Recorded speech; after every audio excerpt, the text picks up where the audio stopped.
You're about to confront a pain no one prepared you for. The guilt of winning, of thriving, of spending what you've earned and still feeling like you did something wrong, as if abundance is a silent betrayal of those still trapped in lack. And the cruelest part? This guilt was programmed into you, so that even when you succeed, you remain emotionally enslaved. But I worked for this, I deserve it. Of course you do. Then why does every purchase come laced with emotional poison? Why does joy always echo with shame? Why do you feel the need to constantly justify having what others still dream of? This isn't empathy, it's a symbolic trap. The system doesn't just want to control your access to money, it wants to control your permission to enjoy it. We live in a moral collapse disguised as social awareness. You're taught to help others but never to allow yourself ease. You're encouraged to give, but not to enjoy, because enjoyment became sin. Spending became taboo, thriving became a threat. Here's the truth. Guilt is the new chain, invisible, sophisticated, and devastatingly effective. While you self-punish for having more, the system breathes easy, because guilty minds are easier to control. I felt it too. The first time I bought something I truly wanted, not needed, I spent the rest of the day trying to offset it, donating, explaining, minimizing. It was like comfort condemned me. Like every step toward abundance distanced me from my humanity. But no one tells you this guilt isn't natural, it's programmed, conditioned.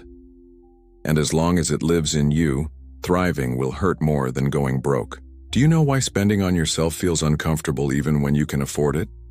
Because from early on, you were taught that money is only valid if it comes through pain, that spending for pleasure is shallow, that treating yourself is selfish, that investing in comfort is weakness. Pain was normalized, joy was demonized, and that's how the most toxic prosperity cycle begins. Emotional sabotage of your own worthiness. Just listen to the language around you. Hard-earned money. You gotta hustle. Sleep is for the broke. Every narrative revolves around suffering as validation, as if simply existing with ease is a moral offense.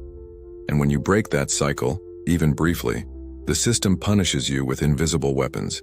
Guilt, anxiety, fear of cosmic backlash. That's not spirituality, that's control.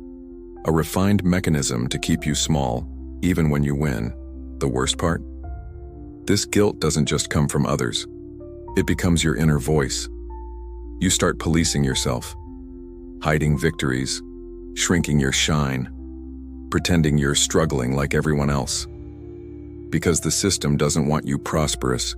It wants you ashamed, quiet, internally split. That way you become harmless, a luxury prisoner in emotional chains. Here's the brutal truth. The system isn't broken when you feel guilt for thriving. It's working exactly as designed. Because a mind at peace with its abundance is a threat to marketing, to manipulation, to the hierarchy of suffering. That's why emotional spending, and the kind that celebrates you, always triggers an alarm inside you. But it's not you. It's the code inside you. And you need to break that code before it breaks your ability to enjoy being alive. No one tells you this, but there's a wall between you and the right to enjoy. An invisible wall made of silent stares, passive-aggressive comments, subtle comparisons. It's not envy. It's social engineering. A collective guilt mechanism that turns every step toward comfort into an emotional minefield. You tiptoe through your own joy. You spend with apologies. You celebrate with disclaimers. This architecture is everywhere. In dinners where you downplay the price of your clothes. In conversations where you pretend to be tight like everyone else. On social media, where your joy needs editing to avoid looking like bragging. You're not living.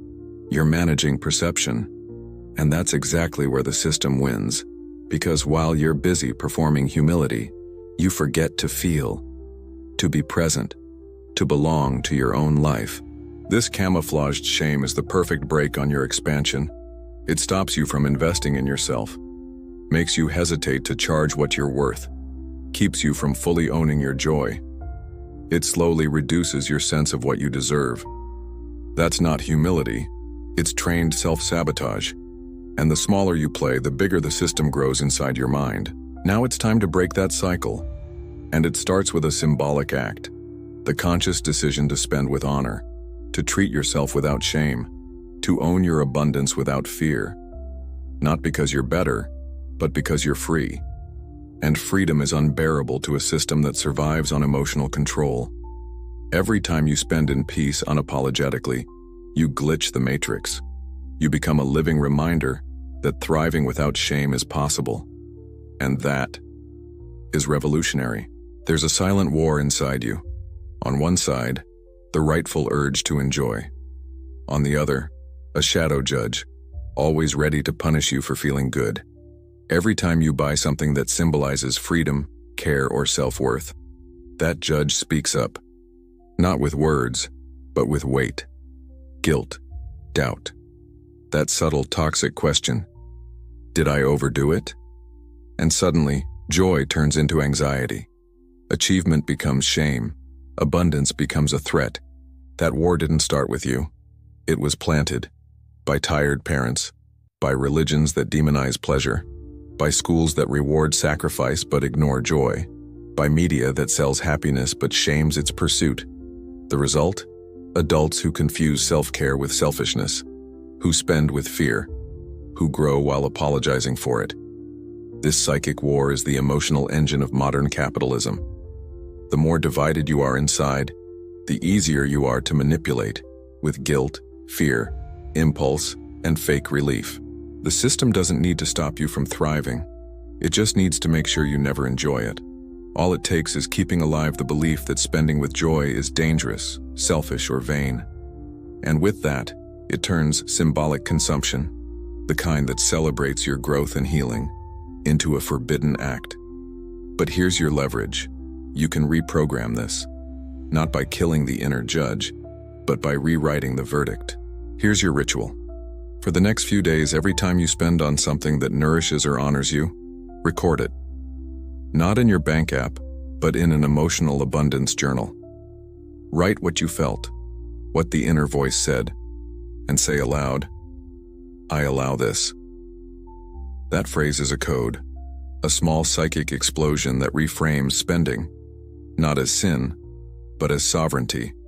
Because thriving in peace isn't luxury, it's internal justice.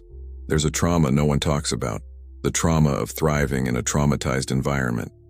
When you start to prosper, you're not just facing financial challenges, you're facing symbolic microaggressions, sideways glances, sudden distance. Life starts treating you like you've committed an invisible crime, the crime of exiting the collective pain script. And so you learn the most subtle survival tactic of all, silent success. You censor yourself, dull your speech, hide your joy. Replace I earned it with I got lucky. Trade I deserved this, for I hustled hard. This self-censorship is fear in disguise, fear of being seen. Because being seen as prosperous means being exposed to the pain of those who are still stuck. And the system loves this. It fuels emotional comparison, competition, and the belief that someone else's success is a personal attack. It turns your light into a trigger. But here's the truth no one says out loud. You don't need to shrink. The system needs to be exposed. Because it works best when everyone stays emotionally equal. Equally small, equally guilty, equally tired. Breaking that cycle isn't arrogance. It's rebellion. It's standing up to the conditioning that says comfort is privilege, not a right you've earned. Your next weapon is symbolic. Create a visibility mantra, a phrase that gives you permission to be fully seen, even in the face of judgment. Something like, my abundance doesn't diminish others. It proves what's possible. Say it every time guilt tries to mute you, because when you go quiet, the system wins. But when you shine with grounded dignity, you become a lighthouse. And lighthouses don't apologize for lighting the way. They just do their job. It's time to break the spell, to reprogram the psychic code that told you thriving is dangerous. You don't have to carry everyone's pain. You don't need to shrink your joy to be accepted. Your suffering won't heal anyone. Your guilt won't feed anyone. Your humility doesn't require invisibility. The system trained you to feel shame for feeling good. Today, you return that training. Pause. Breathe. Look around. Acknowledge what you've already built. Not what's missing, but what's here, now. And say to yourself, I am worthy of what I have. I will no longer apologize for it. This isn't self-help, it's psychological warfare. A symbolic rupture with the idea that only the silent deserve peace, and only the suffering deserve abundance. It's not failure that haunts you, it's the guilt of winning.